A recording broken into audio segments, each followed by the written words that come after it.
ਵਾਹਿਗੁਰੂ ਜੀ ਕਾ ਖਾਲਸਾ ਵਾਹਿਗੁਰੂ ਜੀ ਕੀ ਫਤਿਹ। मैं ਤੁਹਾਡੀ ਹੋਸਟ ਰੀਤ ਕੌਰ ਨਿਊਜ਼ TV 84 ਦੇ ਨਾਲ ਵਿਊਅਰਸ ਅੱਜ ਅਸੀਂ ਵਿਸ਼ੇਸ਼ ਗੱਲਬਾਤ ਕਰਨ ਜਾ ਰਹੇ ਹਾਂ ex director general police prisons and intelligence officer Shashikant ji ਨਾਲ। ਅਸੀਂ ਸਭ ਜਾਣਦੇ ਹਾਂ ਕਿ ਸ਼ਸ਼ੀਕਾਂਤ ਜੀ ਉਹ ਸ਼ਖਸੀਅਤ ਹਨ ਜਿਨ੍ਹਾਂ ਨੇ ਸਭ ਤੋਂ ਪਹਿਲਾਂ ਡਰੱਗ ਮਾਫੀਆ ਸੰਬੰਧੀ ਆਵਾਜ਼ ਉਠਾਈ। ਕਿਵੇਂ ਹਰ ਪੋਲੀਟੀਕਲ ਪਾਰਟੀ ਦੇ ਵਿੱਚ ਡਰੱਗ ਮਾਫੀਆ ਨਾਲ ਸੰਬੰਧਿਤ ਲੋਕ ਬੈਠੇ ਹਨ, ਕਿਵੇਂ ਡਰੱਗ ਮਾਫੀਆ ਸਿਆਸੀ ਪ੍ਰਭਾਵ ਰੱਖਦਾ ਹੈ, ਕਿਵੇਂ ਪੰਜਾਬ ਦੇ ਵਿੱਚ ਐਨੂਅਲੀ ਲਗਭਗ 60,000 ਰੁਪਏ ਦਾ ਡਰੱਗ ਵਿਕਦਾ ਤੇ ਖਰੀਦਿਆ ਜਾਂਦਾ ਹੈ, ਕਿਵੇਂ 60,000 ਕਰੋੜ ਰੁਪਏ ਦਾ ਡਰੱਗ ਵਿਕਦਾ ਤੇ ਖਰੀਦਿਆ ਜਾਂਦਾ ਹੈ, ਕਿਵੇਂ ਪੰਜਾਬ ਦੀ ਜਵਾਨੀ ਨੌਜਵਾਨ ਮੁੰਡੇ ਕੁੜੀਆਂ ਇਸ ਡਰੱਗ ਦੇ ਆਦੀ ਹੋ ਰਹੇ ਹਨ, ਡਰੱਗ ਸਪਲਾਈਜ਼ ਦੇ ਲਈ ਕਿਹੜੇ ਰੂਟਸ ਯੂਜ਼ ਕੀਤੇ ਜਾਂਦੇ ਹਨ। ਇਹਨਾਂ ਵਿਸ਼ੇ ਸੰਬੰਧਿਤ ਅਸੀਂ time to time Shashikant ji ਨਾਲ ਗੱਲਬਾਤ ਕੀਤੀ ਹੈ। ਅੱਜ ਅਸੀਂ ਇਹਨਾਂ ਦੇ ਨਾਲ ਸੁਖਵੀਰ ਬਾਦਲ ਦੀ ਪੰਜਾਬ ਦੇ ਵਿੱਚ ਡਰੱਗ ਸੰਬੰਧੀ ਲੇਟੈਸਟ ਸਟੇਟਮੈਂਟ ਤੇ ਗੱਲਬਾਤ ਕਰਾਂਗੇ। ਆਲਸੋ ਜਿਹੜੀ ਬਹਿਬਲ ਕਲਾ ਗੋਲੀकांड ਸੰਬੰਧੀ ਜਸਟਿਸ ਕਾਚੂ ਕਮਿਸ਼ਨ ਬਣਾਇਆ ਗਿਆ ਸੀਗਾ ਉਸ ਦੇ ਇਹ ਸੈਕਟਰੀ ਸਨ। ਇਸ ਮੁੱਦੇ ਤੇ ਵੀ ਲਵਾਂਗੇ ਇਹਨਾਂ ਦੇ ਵਿਚਾਰ। ਤਾਂ ਸਾਨੂੰ ਹੁਣ ਲਾਈਨ ਤੇ ਜੁੜ ਚੁੱਕੇ ਨੇ ਚੰਡੀਗੜ੍ਹ ਤੋਂ ਸ਼ਸ਼ੀਕਾਂਤ ਜੀ। ਆਪਣੇ ਸਵਾਲ ਦਾ ਸਿਲਸਿਲਾ ਇਹਨਾਂ ਨਾਲ ਜਾਰੀ ਕਰਦੇ ਹਾਂ। ਜੀ ਵੀਰ ਜੀ, ਵਾਹਿਗੁਰੂ ਜੀ ਕਾ ਖਾਲਸਾ ਵਾਹਿਗੁਰੂ ਜੀ ਕੀ ਫਤਿਹ। ਵਾਹਿਗੁਰੂ ਜੀ ਖਾਲਸਾ ਵਾਹਿਗੁਰੂ ਜੀ ਕੀ ਫਤਿਹ। ਜੀ ਵੀਰ ਜੀ, ਸਾਰੇ ਸ਼ਰੋਤਾ ਸਾਹਿਬਾਨ ਨੂੰ ਸਤਿ ਸ਼੍ਰੀ ਅਕਾਲ। ਵੀਰ ਜੀ ਇਸ ਸੁਖਵੀਰ ਬਾਦਲ ਦੀ ਸਟੇਟਮੈਂਟ ਬਾਰੇ ਗੱਲਬਾਤ ਕਰਾਂਗੇ, ਪਰ ਸਭ ਤੋਂ ਪਹਿਲਾਂ ਅਸੀਂ ਸ਼ੁਰੂ ਕਰਦੇ ਹਾਂ ਬਹਿਬਲ ਕਲਾ ਗੋਲੀकांड ਤੋਂ। ਜਿਸ ਤਰ੍ਹਾਂ ਹਿਊਮਨ ਰਾਈਟਸ ਜਥੇਬੰਦੀਆਂ ਨੇ ਸੱਚ ਦੀ ਪੜਤਾਲ ਦੇ ਲਈ ਇੱਕ ਕਮਿਸ਼ਨ ਬਣਾਇਆ ਸੀ ਜਿਸ ਦੇ ਤੁਸੀਂ ਸੈਕਟਰੀ ਸੀ। ਓਵਰਆਲ ਸੁਣਵਾਈ ਦੌਰਾਨ ਇਹਨਾਂ 3 ਦਿਨਾਂ ਦੀ ਸੁਣਵਾਈ ਦੌਰਾਨ ਤੁਹਾਡਾ ਕਿਵੇਂ ਐਕਸਪੀਰੀਅੰਸ ਹੈ, ਤੁਸੀਂ ਕੀ ਮਹਿਸੂਸ ਕੀਤਾ? ਸਭ ਤੋਂ ਪਹਿਲਾਂ ਸਾਨੂੰ ਇਸ ਬਾਰੇ ਆਪਣੇ ਵਿਊਜ਼ ਦੱਸੋ। ਹਾਂ, ਜਿਹੜਾ ਜਸਟਿਸ ਕਾਜੂ ਕਮਿਸ਼ਨ ਬਣਿਆ ਸੀ ਅਸੀਂ 30 ਅਤੇ 31 ਜਨਵਰੀ ਨੂੰ ਉੱਥੇ ਗਏ ਸੀ ਜੀ। ਕਾਫੀ ਸਾਰੇ ਵਿਟਨੈਸਿਸ ਜਿਹੜੇ ਹੈਗੇ ਨੇ ਉਹਨਾਂ ਨੇ ਡਿਪੋਜ਼ ਕੀਤਾ, ਕੁਝ ਨੇ ਰਿਟਨ ਐਫੀਡੇਵਿਟਸ ਵੀ ਦਿੱਤੇ, ਕੁਝ ਨੇ ਜ਼ਬਾਨੀ ਉੱਤੇ ਆਪਣਾ ਜਿਹੜਾ ਬਿਆਨ ਜਿਹੜਾ ਹੈ ਕਲਮਬੰਦ ਕਰਾਇਆ ਜੀ। ਪਰ ਇੱਕ ਗੱਲ ਮੈਂ ਕਹਿਣਾ ਚਾਹਨਾ ਹੈਗਾ ਕਿ ਜਿੰਨੇ ਵੀ ਵਿਟਨੈਸਿਸ ਆਏ ਸਨ ਆਮ ਤੌਰ ਤੇ ਇਨ ਸਾਰਿਆਂ ਦੇ ਉੱਤੇ ਇੱਕ ਜਿਸ ਤਰ੍ਹਾਂ ਕਿ ਦਹਿਸ਼ਤ ਜਿਹਾ ਮਾਹੌਲ ਸੀ। Okay. They were all scared. They were all apprehensive. Ji. And कईयां ने साफ तौर पे विचार की ਉਹਨਾਂ ਨੂੰ ਜਾਪਦਾ ਹੈਗਾ ਕਿ ਆ ਤੇ ਗਏ ਹੈਗੇ ਨੇ ਇੱਥੇ ਪਰ ਪਤਾ ਨਹੀਂ ਸਹੀ ਕੰਮ ਕਰ ਰਹੇ ਹੈਗੇ ਨੇ ਜਾਂ ਕਰ ਰਹੇ ਹੈਗੇ ਨੇ ਜੀ। ਪਰ ਇਹ ਨਾ ਹੋਏ ਕਿ ਗਿਆਨ ਵਾਲੇ ਸਮਾਜ ਦੇ ਉੱਤੇ ਉਹਨਾਂ ਦੇ ਉੱਤੇ ਕੋਈ ਤਸ਼ੱਦਦ ਹੋਏ। ਔਰ ਨੈਕਸਟ ਡੇ ਵੀ ਹੋਇਆ ਕਿ ਇਹ ਬੰਦੇ ਜਦੋਂ ਸਾਡੀ ਪ੍ਰੈਸ ਕਾਨਫਰੰਸ ਸੀ ਉਹਦੇ ਵਿੱਚ ਕਾਫੀ ਬੰਦੇ ਆਏ ਜੀ। ਉਹਨਾਂ ਨੇ ਪ੍ਰੈਸ ਦੇ ਮੂਹਰੇ ਵੀ ਕਿਹਾ ਕਿ ਕਾਫੀ ਸਾਰੇ ਇਸ ਤਰ੍ਹਾਂ ਦੇ ਬੰਦੇ ਹੈਗੇ ਨੇ ਜਿਨ੍ਹਾਂ ਨੂੰ ਪੁਲਿਸ ਉੱਤੇ ਪੁੱਜ ਗਈ ਸੀ ਤੇ ਉਹਨਾਂ ਦੇ ਕੋਲੋਂ ਬਲੈਂਕ ਪੇਪਰਸ ਦੇ ਉੱਤੇ ਦਸਤਖਤ ਕਰਾਏ। ਔਰ ਇਹ ਸਾਰੀ ਗੱਲਾਂ ਮੈਂ ਇਸ ਕਰਕੇ ਕਹਿ ਰਿਹਾ, ਹਾਲਾਂਕਿ ਜਸਟਿਸ ਕਮਿਸ਼ਨ ਦੀ ਰਿਪੋਰਟ ਅਜੇ ਆਣੀ ਹੈਗੀ ਹੈ। ਜਸਟਿਸ ਸਾਹਿਬ is not well, he is unwell, ਇਸ ਕਰਕੇ ਰਿਪੋਰਟ ਦੇ ਵਿੱਚ ਦੇਰ ਹੋ ਰਹੀ। Report is already set for release.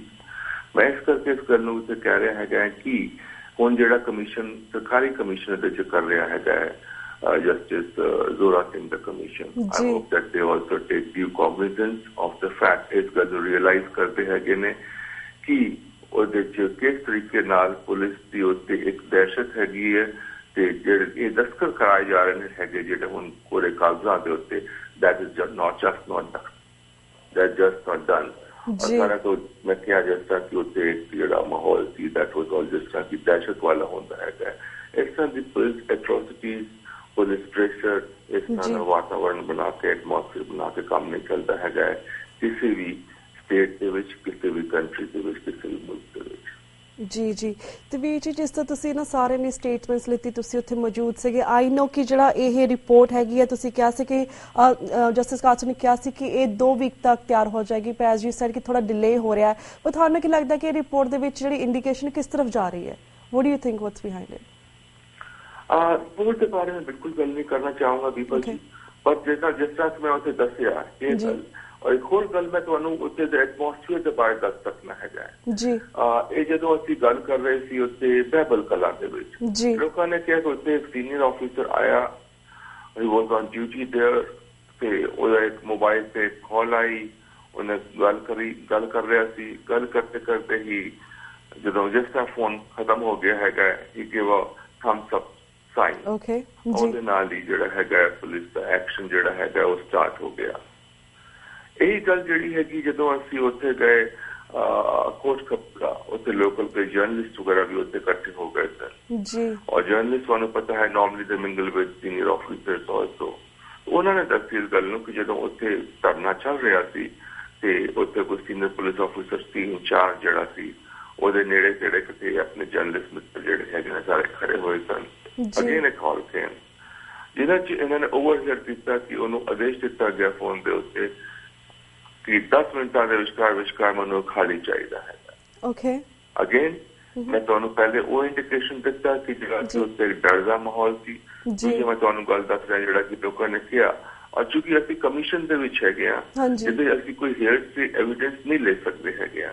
We have been totally judicious about each and everything. ਇਸ ਕਰਕੇ ਇਸ ਗੱਲਾਂ ਅਸੀਂ ਹੇਅਰਸੇ ਜ਼ਰੂਰ ਲੈ ਰਹੇ ਹੈਗੇ ਆ ਪਰ since it is a telephonic conversation with you ਇਸ ਕਰਕੇ ਮੈਂ ਤੁਹਾਨੂੰ ਉੱਥੇ ਦਾ ਮਾਹੌਲ ਜਿਹੜਾ ਹੈਗਾ ਉੱਥੇ ਦਾ ਐਟਮੋਸਫੀਅਰ ਜਿਹੜਾ ਹੈਗਾ ਉਹਦੇ ਬਾਰੇ ਦੱਸ ਰਿਹਾ ਸੀ। Okay, ਵੀਰ ਜੀ thank you so much for that information. I know ਕਿ ਤੁਸੀਂ ਸਾਨੂੰ ਸਮਝਾਇਆ ਪਰ ਫਿਰ ਵੀ ਅਸੀਂ ਵੇਟ ਕਰ ਰਹੇ ਹਾਂ ਕਿ ਜਿਹੜੀ ਇਹ ਰਿਪੋਰਟ ਹੈ ਉਹ ਵੀ ਸਾਡੇ ਦਰਸ਼ਕਾਂ ਤੱਕ ਪਹੁੰਚੇ ਤੇ ਜਨ ਤੱਕ ਵੀ ਹੋਵੇ। ਸੋ ਵੀਰ ਜੀ ਉਸ ਦੀ ਅਸੀਂ ਵੇਟ ਕਰਾਂਗੇ। ਹੁਣ ਅਸੀਂ ਬਾਕੀ ਸਵਾਲਾਂ ਦੇ ਉੱਪਰ ਵੀ ਤੁਹਾਡੇ ਵਿਚਾਰ ਲੈਣੇ ਚਾਹਾਂਗੇ। ਜਿਸ ਤਰ੍ਹਾਂ ਸੁਖਵੀਰ ਬਾਦਲ ਜਿਹੜੀ ਸਟੇਟਮੈਂਟ ਆਈ ਹੈ ਜਿਸ ਤਰ੍ਹਾਂ ਉਸਨੇ ਆਲ ਇੰਡੀਆ ਇੰਸਟੀਚਿਊਟ ਦੀ ਰਿਪੋਰਟ ਨੂੰ ਕੋਟ ਕਰਕੇ ਇਹ ਕਿਹਾ ਹੈ ਕਿ ਪੰਜਾਬ ਦੇ ਵਿੱਚ ਭਾਰਤ ਨਾਲੋਂ ਸਭ ਤੋਂ ਘੱਟ ਡਰੱਗਸ ਯੂਜ਼ ਹੁੰਦਾ ਹੈ। ਇਸ ਸਟੇਟਮੈਂਟ ਸੰਬੰਧੀ ਕੈਪਟਨ ਅਮਰਿੰਦਰ ਸਿੰਘ ਨੇ ਤਾਂ ਆਮ ਆਦਮੀ ਪਾਰਟੀ ਦੇ ਭਗਵੰਤ ਮਾਨ ਨੇ ਸਟੇਟਮੈਂਟ ਜਾਰੀ ਕੀਤੀ ਹੈ। ਓਵਰਆਲ ਤੁਸੀਂ ਆਪਣੇ ਐਕਸਪੀਰੀਅੰਸ ਤੋਂ ਇਸ ਸਟੇਟਮੈਂਟ ਬਾਰੇ ਕੀ ਕਹਿਣਾ ਚਾਹੋਗੇ?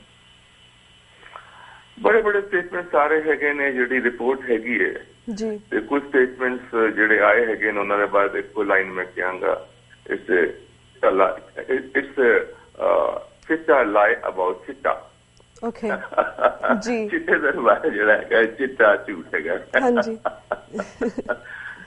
ਅੱਛਾ ਇਹਦੇ ਇਸ ਤਰ੍ਹਾਂ ਹੈਗਾ ਜਿਹੜੀ ਰਿਪੋਰਟ ਆਈ ਹੈਗੀ ਹੈ ਉਹਦੇ ਚ what they have done ਜਿਹੜੇ ਉਹਨਾਂ ਦੇ ਕੋਲ ਆਪਣੇ ਕੇਸਿਸ ਆਏ ਸਨ ਜਿਹੜੇ ਉਹਨਾਂ ਦੇ ਕੋਲ ਕੇਸਿਸ ਰਜਿਸਟਰ ਹੋਏ ਸਨ ਆਲ ਇੰਡੀਆ ਮੈਡੀਕਲ ਇੰਸਟੀਚਿਊਟ ਦਾ ਜਿਹੜਾ ਕਿ ਆਪਣਾ ਡੇਟਾ ਹੈਗਾ ਡੇਟਾਬੇਸ ਹੈਗਾ ਉਹਦੇ ਹਿਸਾਬ ਦੇ ਨਾਲ ਉਹਨਾਂ ਨੇ ਰਿਪੋਰਟ ਬਣਾਈ ਹੈਗੀ ਹੈ।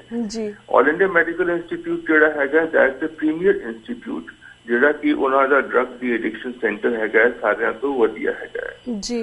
ਪਰ ਆਮ ਤੌਰ ਤੇ ਜਿਹੜੀ ਇੱਕ ਆਮ ਜਨਤਾ ਜਿਹੜੀ ਹੈਗੀ ਹੈ ਉਹੀ ਉਹਨਾਂ ਦੇ ਕੋਲ ਜਾਂਦੀ ਹੈਗੀ ਹੈ ਜਿਹੜੇ ਰਿਚਰ ਕਲਾਸ ਹੈਗੀ ਹੈ who are on better quality of synthetics or heroin and all those things they like to go to 5-star facilities। ਪਹਿਲੇ ਮੈਂ ਇਹ ਕਹਿਣਾ ਚਾਹਨਾ ਹੈਗਾ।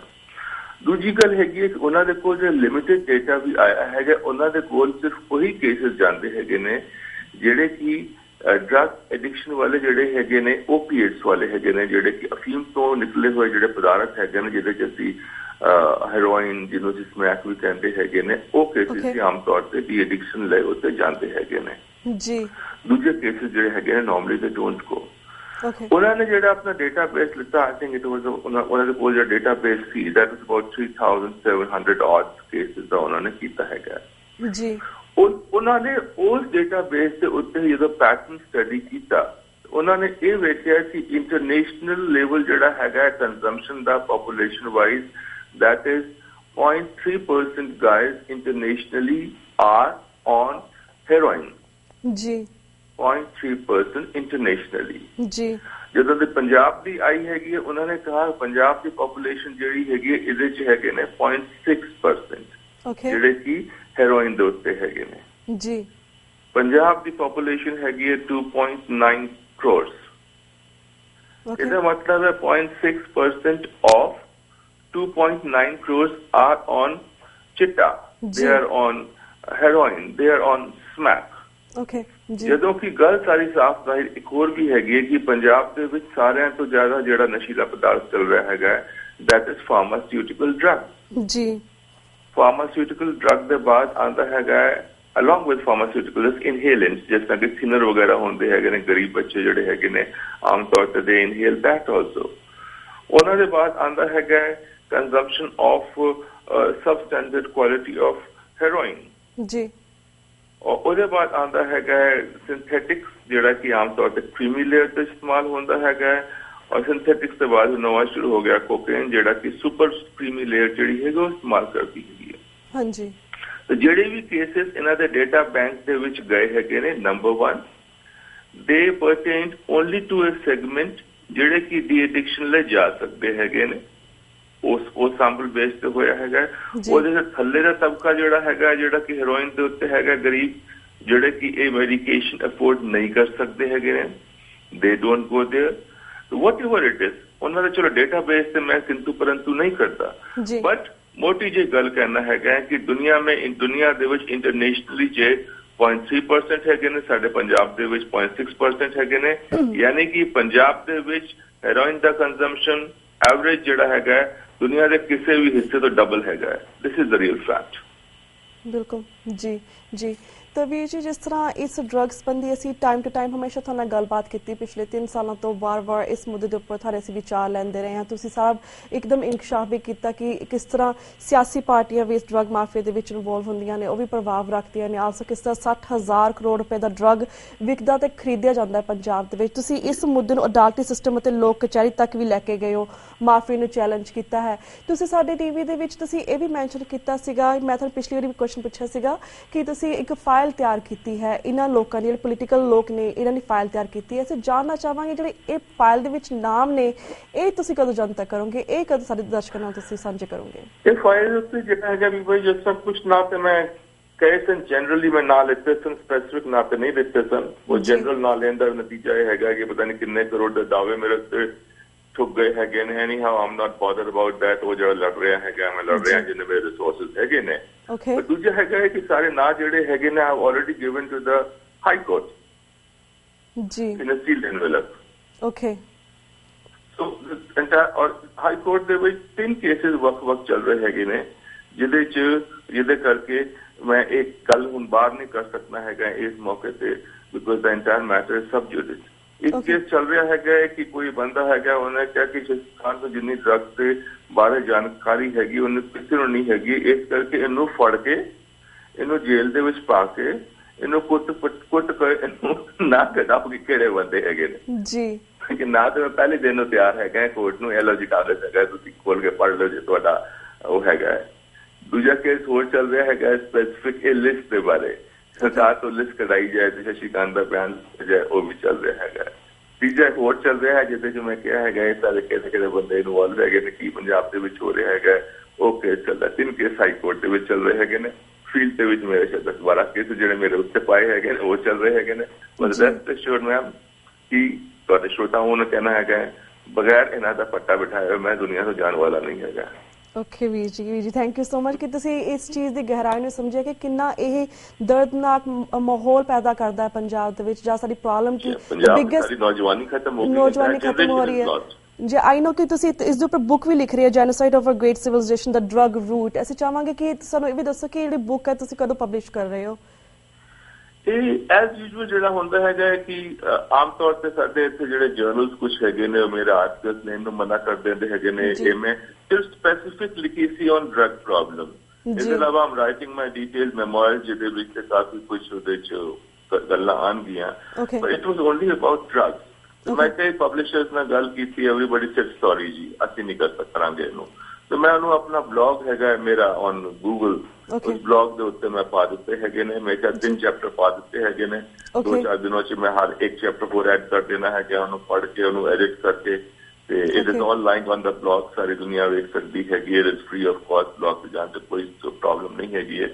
ਸੋ ਇਹ ਹੈਗਾ ਕਿ ਪੀਪਲ ਥਿੰਕ ਇਟਸ ਪੇਨਫੁਲ, ਕਸ਼ਟ ਹੁੰਦਾ ਹੈਗਾ, ਤਕਲੀਫ ਹੁੰਦੀ ਹੈਗੀ, ਦੁੱਖ ਹੁੰਦਾ ਹੈਗਾ। It hurts really very badly when effort ਤੁਸੀਂ ਕਰੋ ਤੇ ਕਹਿਣ ਕਿ ਤੁਹਾਡੇ ਆਰਟੀਕਲ ਛਾਪਣ ਨੂੰ ਤੁਹਾਨੂੰ ਮਨਾ ਕੀਤਾ ਗਿਆ ਹੈਗਾ, ਤੁਹਾਡੀ ਕਿਤਾਬ ਛਾਪਣ ਨੂੰ ਤੁਹਾਨੂੰ ਮਨਾ ਕੀਤਾ ਗਿਆ ਹੈਗਾ, ਹੋਰ ਕੇਸਿਸ ਪਾ ਦੇ, ਹੋਰ ਕੇਸਿਸ ਪਾ ਦੇ। It all hurts, it hurts very badly. ਬਿਲਕੁਲ, ਦੈਟਸ ਨੋਟਵਿਥਸਟੈਂਡਿੰਗ ਜੀ ਮੈਂ ਸਮਝਦਾ ਹੈਗਾ ਜੇ ਵਾਹਿਗੁਰੂ ਦੀ ਬਖਸ਼ਿਸ਼ ਹੈਗੀ, ਉਹਨਾਂ ਦਾ ਹੱਥ ਉੱਤੇ ਹੈਗਾ। ਬਿਲਕੁਲ, ਕੌਣ ਪਰਵਾਹ ਕਰਦਾ, ਚੱਲਦੇ ਜਾਓ।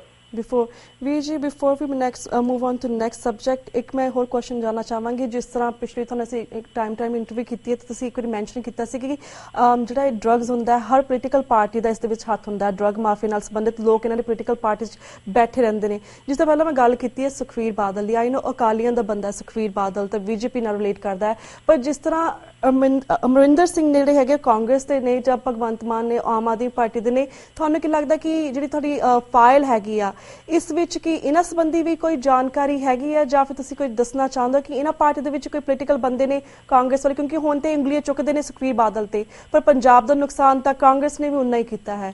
ਵਾਟ do you want to say about that? ਹਾਂ, ਹਰ ਪੋਲੀਟੀਕਲ ਪਾਰਟੀ ਨੇ ਨੁਕਸਾਨ ਕੀਤਾ ਹੈਗਾ। ਇਹ ਜਿਹੜੇ ਡਰੱਗ ਸਮਗਲਰਸ ਹੁੰਦੇ ਹੈਗੇ ਨੇ ਇਹਨਾਂ ਦੀ ਪ੍ਰੋਬਲਮ ਕੀ ਹੈਗੀ, ਉਹਨਾਂ ਦਾ ਮੋਡਸ ਆਪਰੈਂਡੀ ਕੀ ਹੈਗਾ ਹੈ। ਜੀ ਗਲਤ ਕੰਮ ਕਰਦੇ ਹੈਗੇ ਨੇ, ਸਾਡੇ ਪੰਜਾਬ ਦਾ ਕਾਨ ਕਰਦੇ ਹੈਗੇ ਨੇ, ਪਰ ਨਾਲ ਚਾਹੁੰਦੇ ਹੈਗੇ ਕਾਨੂੰਨ ਉਹਨਾਂ ਦੇ ਦੂਰ ਰਹਿ ਫੜੇ ਨਾ ਜਾਣ। ਜੀ ਜਿਹੜੀ ਵੀ ਸੈਂਟਰ ਆਫ ਮੇਨ ਪਾਵਰ ਹੁੰਦੀ ਹੈਗੀ ਦੇ ਟਰਾਈ ਟੂ ਗ੍ਰੇਵੀਏਟ ਟੂਵਰਡਸ them, ਉਹਨਾਂ ਦੇ ਆਲੇ ਦੁਆਲੇ ਹੀ ਬਸ ਹੁੰਦੇ ਰਹਿੰਦੇ ਹੈਗੇ ਨੇ, ਦੇ ਟਰਾਈ ਟੂ ਟੇਕ ਸ਼ੈਲਟਰ। ਔਰ ਇਹ ਵਾਲਾ ਸਮਾਜ ਦਾ ਸਵਾਲ ਕੀਤਾ ਹੈ ਤੁਸੀਂ, ਬੜਾ ਟਾਈਮਲੀ ਹੈਗਾ ਹੈ, ਪਰ ਇਹਨੂੰ ਥੋੜਾ ਮੈਨੂੰ ਜਵਾਬ ਦੇਣ ਚ ਮੈਂ ਜੇ ਗੁਰੇਜ਼ ਕਰਾਂਗਾ। Give me some more time and rest assured very soon also I'll be talking about it, and specifically only about this topic, but not at the present juncture. No problem. I have something in my mind, so I want to do everything stepwise, like this तरीके नाल पंजाब दी नौजवानी दा साडे पंजाब ਨੂੰ ਅਸੀਂ ਬਚਾ ਸਕੀਏ। So instead of putting all cards on the table at one go, let's all do it slowly, one by one. But I'm there and I'm going to talk about each and everything. Yes. Okay ਵੀਰ ਜੀ, no problem, we will wait for that.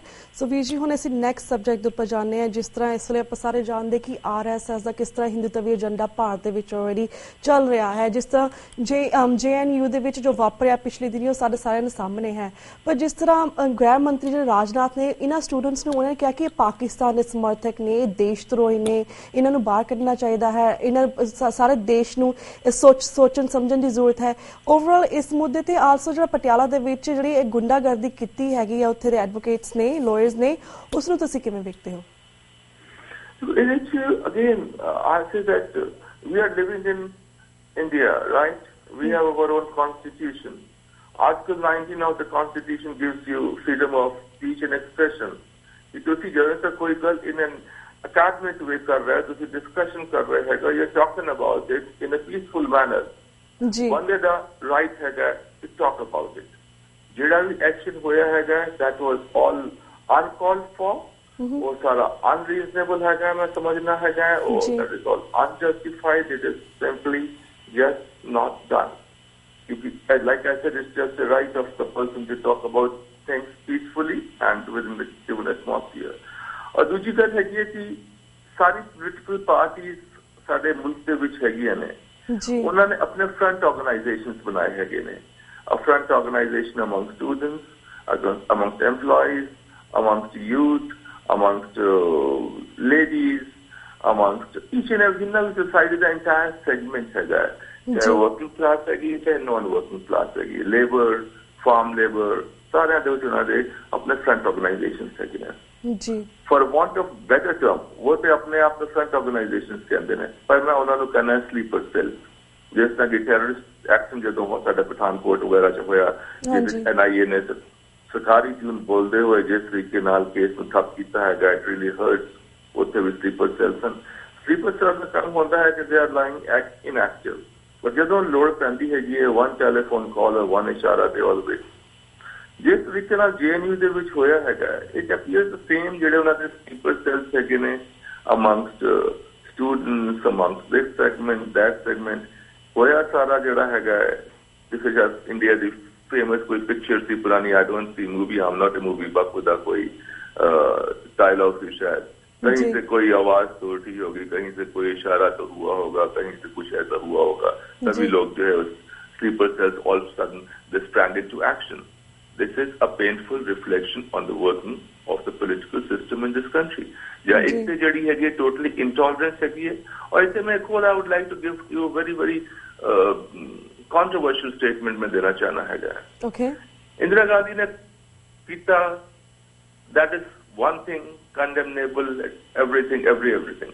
But one thing I'll say कि उन्हें जड़ी है कि India में emergency लगाई थी, at least the lady had the guts to impose the emergency openly. ऐसे तो इंडिया दे विच आज तक undeclared emergency चल रही है कि what's happening? Where are human rights? Why people are not permitted to talk about a total intolerance, total like fascist atmosphere ho gaya. We are moving towards fascism, towards an undeclared emergency. This is what it is. I support these guys because as long as they are doing anything peacefully, जो लोग peacefully कर रहे हैं ने youth नु उससे जो चाहे करेंगे हैगा चाहे कुछ हैगा, I stand by them as long as they are doing a thing peacefully in an intellectual manners ਦੇ ਨਾਲ discussion ਚੱਲ ਰਿਹਾ ਹੈਗਾ ਹੈ. there's nothing seditious. ਹਾਲਾਂਕਿ ਇਹ ਗੱਲ ਨਾ ਹੋਵੇ ਜਿਹੜੇ ਬਸ ਇਹ ਸਟੇਟਮੈਂਟ ਦੇ ਦਿੱਤਾ ਹੈ ਕੱਲ ਮੇਰਾ ਤੇ ਸੈਡੀਸ਼ਨ ਦਾ ਕੇਸ ਚੱਲ ਜਾਏ. God knows. ਜੀ I mean, Veer, like it's so much happening in India right now. जिस तरह से गल की कि इवन पंजाब ਦੀ एग्जांपल दी किस तरह लोगों के अंदर डर बैठ गया है, पुलिस का डर बैठ गया जब पुलिस ते धक्का करती है. ये भी चीज़ें सामने आ रही ने. दूसरे पासे दिल्ली के जो स्टूडेंट्स नाल जो कुछ होया हैगा किस तरह लाइक लोअर कास्ट ਦੇ लोग ਹੁੰਦੇ माइनॉरिटीज़ ਹੁੰਦੀਆਂ ਉਹਨਾਂ ਦੇ ਨਾਲ ਕੀ ਵਾਪਰਿਆ ਹੈ ਸਪੈਸ਼ਲੀ ਇਸ RSS ਜਾਂ ਫਿਰ BJP ਆ ਇਹਨਾਂ ਦੇ ਟਾਈਮ ਦੇ ਵਿੱਚ. ਆਲਸੋ ਤੁਸੀਂ ਗੱਲ ਕੀਤੀ ਹੈ ਕਾਂਗਰਸ ਦੀ, ਉਹਨਾਂ ਦੇ ਟਾਈਮ ਵੀ ਅਸੀਂ ਵੇਖਿਆ ਹੈ ਕਿਸ ਤਰ੍ਹਾਂ ਉਹਨਾਂ ਨੇ ਆਪਣਾ ਟਾਈਮ ਬਤਾਇਆ, ਕਿਸ ਤਰ੍ਹਾਂ ਸਿੱਖਾਂ ਦੀ ਨਸਲ ਕੁਸ਼ੀ ਹੋਈ ਜਾਂ ਐਮਰਜੈਂਸੀ ਦੇ ਵਿੱਚ ਕਿਸ ਤਰ੍ਹਾਂ ਦਾ ਹਾਲਾਤ ਕੀਤੇ ਨੇ. ਐਂਡ ਅਨਡਿਕਲੇਅਰ ਐਮਰਜੈਂਸੀ ਜਿਹੜੀ ਹੁਣ ਲਗਾਉਂਦਾ ਪਿਆ ਨਰਿੰਦਰ ਮੋਦੀ ਵੱਲੋਂ ਜਾਂ ਫਿਰ ਇਹਦੀ ਪਾਰਟੀ ਵੱਲੋਂ ਕੀਤੀ ਜਾਂਦੀ, ਇਹ ਸਾਰਾ ਸਾਨੂੰ ਵੇਖਦੇ ਹੋਏ ਲਾਈਕ ਸਾਨੂੰ ਹਮੇਸ਼ਾ ਇਸ ਚੀਜ਼ ਦਾ ਮਾਣ ਵੀ ਹੁੰਦਾ ਹੈ, ਅਣਖ ਵੀ ਹੁੰਦੀ ਹੈ ਕਿ ਜਦੋਂ ਸਿੱਖਾਂ ਦਾ ਰਾਜ ਸੀਗਾ, ਮਹਾਰਾਜਾ ਰਣਜੀਤ ਸਿੰਘ ਦਾ ਰਾਜ ਸੀ, ਕਿਸ ਤਰ੍ਹਾਂ ਹਰ ਬੰਦੇ ਨੂੰ ਹਰ ਮਾਈਨॉरिटी ਨੂੰ ਬਰਾਬਰ ਦੇ ਹੱਕ ਮਿਲਦੇ ਸੀਗੇ. ਹੁਣ ਜਿਹੜੀਆਂ ਇਹ ਪਾਰਟੀਆਂ ਆਈ ਨੇ ਕਿਸ ਤਰ੍ਹਾਂ ਲੋਕਾਂ ਨਾਲ ਵਰਤਾਰਾ ਕਰਦੀਆਂ ਨੇ, ਇਹ ਸਾਡੀ ਸਮਝ ਤੋਂ ਬਾਹਰ ਹੈ. ਐਂਡ ਆਮ ਪ੍ਰੀਟੀ ਸ਼ੋਰ ਕਿ ਤੁਸੀਂ ਗੱਲ ਕੀਤੀ ਹੈ ਕਿ ਸਾਨੂੰ ਲੋਕਾਂ ਨੇ ਆਵਾਜ਼ ਉਠਾਉਣੀ ਚਾਹੀਦੀ ਆ, but we have to start. But ਜਿਹੜੇ ਲੋਕ ਆਵਾਜ਼ ਉਠਾਉਂਦੇ ਨੇ ਉਹਨਾਂ ਤੇ ਦੇਸ਼ ਤੋਂ ਕੇਸਿਸ ਲਗਾ ਦਿੱਤੇ ਜਾਂਦੇ ਨੇ. What do you think where India is going? Bharat ਕਿੱਧਰ ਨੂੰ ਜਾ ਰਿਹਾ ਹੈ? What's going to happen to minorities in there? ਤੁਸੀਂ ਇਸ ਆਪਣੇ ਸਵਾਲ ਦਾ ਜਵਾਬ ਤੁਸੀਂ ਆਪ ਹੀ ਦੇ ਦਿੱਤਾ ਹੈ. ਬਿਲਕੁਲ. ਤੁਸੀਂ ਕਿਹਾ ਜਦੋਂ ਮਹਾਰਾਜਾ ਰਣਜੀਤ ਸਿੰਘ ਦਾ ਸਮਾਂ ਸੀ ਉਹਦਾ ਪਹਿਲੇ ਵੀ ਤੇ ਉਹਦੇ ਕੁਝ ਸਮਾਂ ਬਾਅਦ ਵੀ ਜੀ ਇੱਕ ਸਾਡੇ ਸਾਰਿਆਂ ਦੇ ਵਿਚਕਾਰ ਆਪਣੇ ਇੱਕ ਅਣਖ ਸੀ, ਸਾਡੇ ਆਨ ਸੀ, ਇੱਕ ਸ਼ਾਨ ਸੀ, ਇੱਕ ਬਾਨ ਸੀ ਜੀ. ਅਣਖਲੇ ਬੰਦੇ ਅਸੀਂ ਜਿਹੜੀ ਹੈਗੀ ਆਪਣੀ ਜਾਨ ਵੀ ਦੇ ਦਿੰਦੇ ਸਨ. ਬਿਲਕੁਲ. Where is that ਅਣਖ now? Do you see that? No. All of us are bending backwards. ਅਸੀਂ ਇੱਕਦਮ ਚੁੱਪ ਕਰਕੇ ਪੋਲੀਟੀਸ਼ੀਅਨਸ ਦੇ ਜਿਹੜੇ ਹੈਗੇ ਨੇ feet ਜਿਹੜੇ ਹੈਗੇ we are just like licking their feet. Where is that an, where is that ban, where is that shan, where is that anak, where is that all gone. ਜਿਹੜਾ ਸਵਾਲ ਕੀਤਾ ਹੈ ਕਿ ਉਹਦਾ ਜਵਾਬ ਇਹ ਕਿ ਆਪ ਹੀ ਹੋ ਗਿਆ ਹੈ. somehow the others ਇਹ ਵੀ ਜਿਹੜਾ ਹਿੱਸਾ ਹੈਗਾ ਹੈ ਕਿ ਜੇ ਬੰਦੇ ਦੀ ਪਹਿਲੇ ਤੁਸੀਂ ਆਨ ਦੇ ਉੱਤੇ ਉਹਦੀ ਅਣਖ ਦੇ ਉੱਤੇ ਹਮਲਾ ਕਰਕੇ ਉਹਨੂੰ ਇਸ ਗੱਲ ਦੇ ਫੋਰਸ ਕਰਦੇ ਹੋ ਕਿ ਆਪਣੇ ਉਸ ਅਣਖ ਨੂੰ ਭੁੱਲ ਜਾਏ. that is the first way to demoralize any martial race. Second step on the haga, put them on one kind of intoxicant, drugs or alcohol or whatever. That is curtains then. And this is what's happened. There is सवाल थी, आप ही जवाब देता है. अनखी नहीं है ये जैसे we are bending backwards to lick the feet of the politicians. And उन्हें तो पता है कि साढ़े तो 10 खुशी साड़ी कर रहे हैं. But the election on the we take more of drugs from them, we take more of liquor from them, we take more of money from them. Again, we try to stand by them. और मनु यही डर लग रहा है कि 2017 वाले जड़ा सी वध रहे हैं जिसे फिर ये सीन ना हो जाए कि बंदर बाग दे विच ये जड़ा सेगमेंट हैगा जड़ा की ड्रगी हैगा. Again, they stand by one particular political party and they get into power once they get into power. ਬਿਲਕੁਲ ਬਿਲਕੁਲ. ਤੇ ਵੀ ਜਿਹੜੀਆਂ 2017 ਦੀਆਂ ਚੋਣਾਂ ਹੋ ਰਹੀਆਂ ਜਿਹੜੀ ਪੋਲੀਟੀਕਲ ਪਾਰਟੀਆਂ ਖੜੀਆਂ ਨੇ ਇਹਨਾਂ ਬਾਰੇ ਵੀ ਤੁਹਾਨੂੰ ਅਸੀਂ ਅਗਲੇ ਟਾਈਮ ਵੇਰਵੇ ਸਰ ਗੱਲਬਾਤ ਕਰਨਾ ਚਾਹਾਂਗੇ like what they have to offer us and what we need to do. ਇਸ ਬਾਰੇ ਤਾਂ ਆਪਾਂ ਗੱਲਬਾਤ ਕਰਾਂਗੇ ਪਰ ਅੱਜ ਲਈ ਤੁਹਾਡਾ ਬਹੁਤ ਧੰਨਵਾਦ ਕਰਦੇ ਹਾਂ ਕਿ ਤੁਸੀਂ ਜਿਹੜੇ ਇਹ 3 ਮੇਨ ਵਿਸ਼ੇ ਸੀਗੇ ਇਸ ਦੇ ਉੱਪਰ ਆਪਣੇ ਵਿਚਾਰ ਸਾਰੇ ਦਰਸ਼ਕ ਨਾਲ ਸਾਂਝੇ ਕੀਤੇ ਆ. ਆਲਸੋ ਅਸੀਂ ਵੇਟ ਕਰਦੇ ਕਿ ਜਿਹੜੀ ਜਸਟਿਸ ਕਾਛੀ ਰਿਪੋਰਟ ਹੈ ਜਲਦ ਤੋਂ ਜਲਦ ਜਿਹੜੇ ਰੀਅਲ ਫੈਕਟਸ ਨੇ ਉਹ ਸਾਹਮਣੇ ਲੈ ਕੇ ਆਉਣ. ਜਿਸ ਤਰ੍ਹਾਂ ਤੁਸੀਂ ਗੱਲ ਕੀਤੀ ਹੈ ਪੁਲਿਸ ਵਾਲਿਆਂ ਦੀ ਜਾਂ ਡਰ ਦੀ ਉਹ ਵੀ ਸਾਨੂੰ ਸਭ ਕੁਝ ਸਾਹਮਣੇ ਆਵੇ, ਰਿਐਲਿਟੀ ਸਾਹਮਣੇ ਆਵੇ, ਸੱਚਾਈ ਸਾਹਮਣੇ ਆਵੇ, ਸਰਕਾਰਾਂ ਦੇ ਜਿਹੜਾ ਮੂੰਹ ਹੈਗਾ ਉਹ ਸਾਹਮਣੇ ਆਵੇ. ਐਂਡ ਆਲਸੋ ਜਿਸ ਤੁਸੀਂ ਗੱਲ ਕੀਤੀ ਜਿਹੜੀ ਫਾਈਲ ਹੈ ਅਸੀਂ ਚਾਹੁੰਦੇ ਕਿ ਤੁਸੀਂ ਜਨਤਕ ਉਹ ਵੀ ਜਲਦੀ ਕਰੋ, ਲੋਕਾਂ ਤੱਕ ਪਹੁੰਚਾਓ ਤਾਂ ਕਿ ਸਾਨੂੰ ਪਤਾ ਲੱਗੇ. ਆਲਸੋ ਸਾਨੂੰ ਕਾਫੀ ਲੋਕਾਂ ਦੇ ਉਹਦੇ ਨਾਮ ਪਤਾ ਨੇ ਪਰ ਫਿਰ ਵੀ ਜਿਹੜੇ ਬਾਕੀ ਦੇ ਲੁਕੇ ਨੇ ਛੁਪੇ ਨੇ ਪੋਲੀਟੀਕਲ ਪਾਰਟੀਆਂ ਦੇ ਵਿੱਚ ਉਹਨਾਂ ਬਾਰੇ ਵੀ ਅਸੀਂ ਜਾਣਕਾਰੀ ਲੈਣਾ ਚਾਹਾਂਗੇ. What's your suggestion, ma'am? If he's running this, he's got a bit of health problem. Should we straightway release the or other jada report again? Should we straightway release or should we wait for him to get ready to get all right? I'm sorry, Veer. Ji. So Veer ji, sorry, I didn't hear you at the end. Right, ma'am. Hello. Hello. हाँ जी, Veer ji, ਤੁਸੀਂ ਕੀ ਕਹਿ ਰਹੇ ਸੀਗੇ? मैं कह रहा थी कि व्हाट्स योर सजेशन मैम कि ਜਿਹੜੀ ਉਹਨਾਂ ਦੀ ਹੈਲਥ ਕਰਕੇ ਜਿਹੜੀ ਰਿਪੋਰਟ ਰਿਲੀਜ਼ ਹੈਗੀ ਹੈ ਥੋੜੀ ਡਿਲੇ ਹੋ ਰਹੀ ਹੈਗੀ ਹੈ ਜੀ should we wait for him or should we release it immediately? What is your suggestion as a person who talks about human rights, who is aware about human rights and all those? Well, personally my opinions ਕਿ ਸਾਨੂੰ release ਕਰਨੀ ਚਾਹੀਦੀ ਤਾਂ ਕਿ ਸਾਨੂੰ already ਸਾਨੂੰ reality ਤਾਂ ਪਤਾ ਹੈਗੀ ਆ ਵੀ ਇਸ ਵੇਲੇ ਕੀ ਹੋ ਰਿਹਾ ਪੰਜਾਬ ਦੇ ਵਿੱਚ ਕੀ ਹੋਇਆ ਕੌਣ ਇਸ ਦੇ ਪਿੱਛੇ ਸੀਗਾ ਪਰ ਐਟ ਲੀਸਟ ਜਸਟਿਸ ਕਾਟਸੂ ਜਿਹੜੇ ਇੰਨੇ ਸਮੇਂ ਤੋਂ ਉਹਨਾਂ ਦੇ ਪਰਸਨਲ ਐਕਸਪੀਰੀਅੰਸ ਤੋਂ ਤੁਸੀਂ ਵੀ ਇਸ ਚੀਜ਼ ਦੇ ਉੱਪਰ ਕਾਫੀ ਦੇਰ ਤੋਂ ਗੱਲ ਕਰਦੇ ਹੋ ਤੁਸੀਂ ਵੀ ਇਹ ਗਹਿਰਾਈ ਨੂੰ ਸਮਝਦੇ ਹੋ ਤੁਹਾਡੇ ਪਰਸਨਲ ਐਕਸਪੀਰੀਅੰਸ ਜਿਹੜੀ ਇਹ ਰਿਪੋਰਟ ਸਾਰੀ ਤਿਆਰ ਹੋਈ ਹੈ ਸੁਣਵਾਈ ਹੋ ਰਹੀ ਹੈ ਇਸ ਬਾਰੇ ਅਸੀਂ ਅਕਵਰ ਜਿਹੜੀ ਵੀਡੀਓ ਬਣਾਈ ਗਈ ਸਿੱਖ ਸਿਆਸਤ ਵੱਲ ਉਹ ਤਾਂ ਅਸੀਂ ਸ਼ੋਅ ਕਰ ਰਹੇ ਹਾਂ ਸੰਡੇ ਨੂੰ ਪਰ ਜਿਹੜੀ ਇਹ ਰਿਪੋਰਟ ਹੈਗੀ ਅਸੀਂ ਚਾਹਾਂਗੇ ਕਿ ਇਹ ਵੀ ਜਨਤਕ ਕੀਤੀ ਜਾਵੇ ਤਾਂ ਕਿ ਜਿਹੜੀ ਸੱਚਾਈ ਸਾਨੂੰ ਨਹੀਂ ਪਤਾ ਭਾਰਤ ਦੇਸ਼ਾਂ ਨੂੰ ਉਹ ਵੀ ਸੱਚਾਈ ਸਾਡੇ ਸਾਹਮਣੇ ਆਵੇ you know so please do that soon I'll talk to him and we'll take you ਉਹਨਾਂ ਦੀ ਪਰਮਿਸ਼ਨ ਲੈ ਕੇ ਜੇ ਉਹ ਨਹੀਂ ਆ ਸਕਦੇ ਨੇ ਤਾਂ ਵੀ ਰਿਪੋਰਟ ਰਿਲੀਜ਼ ਕਰਦੀ I'll talk to him and thank you so much ਵੀਰ ਜੀ stay on it ਗੱਲ ਕਰਨਾ ਹੈ ਬਿਲਕੁਲ thank you so much for your time ਵੀਰ ਜੀ ਹੁਣ ਸਾਡੇ ਕੋਲ ਇਜਾਜ਼ਤ ਲੈਣੇ ਆ ਵਾਹਿਗੁਰੂ ਜੀ ਕਾ ਖਾਲਸਾ ਵਾਹਿਗੁਰੂ ਜੀ ਕੀ ਫਤਿਹ ਵਿਊਅਰਸ ਇਸ ਦੇ ਨਾਲ ਅਸੀਂ ਤੁਹਾਡੇ ਕੋਲ ਇਜਾਜ਼ਤ ਲੈਣੇ ਆ ਮੰਡੇ ਨੂੰ ਮਿਲਾਂਗੇ ਸੇਮ ਟਾਈਮ ਸੇਮ ਸ਼ੋਅ ਤੇ ਤਦ ਤੱਕ ਲਈ ਵਾਹਿਗੁਰੂ ਜੀ ਕਾ ਖਾਲਸਾ ਵਾਹਿਗੁਰੂ ਜੀ ਕੀ ਫਤਿਹ